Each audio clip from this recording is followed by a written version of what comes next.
Peace, people.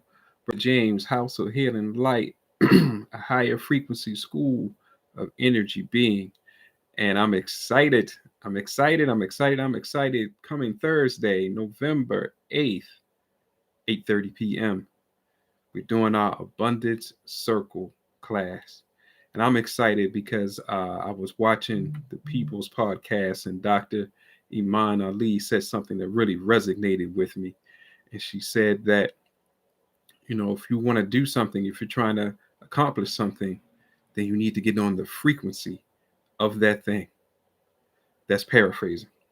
Now, what that means to me is that if you want abundance, then you got to get on the abundance frequency. And that's exactly what we're going to do this Saturday night.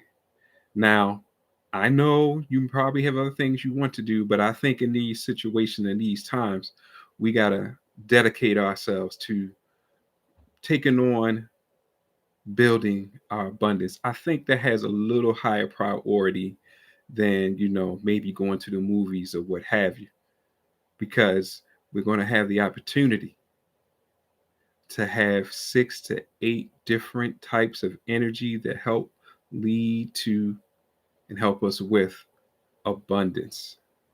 Okay?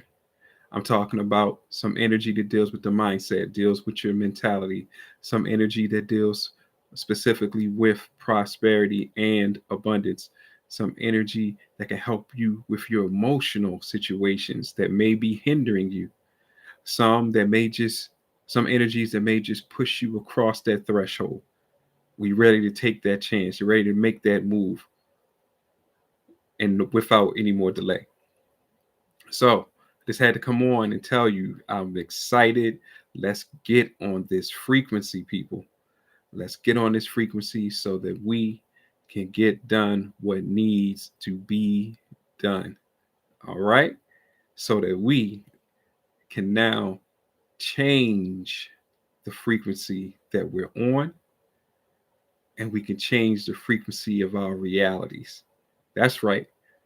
Once you start learning how to master your energy, then there's nothing you can't accomplish.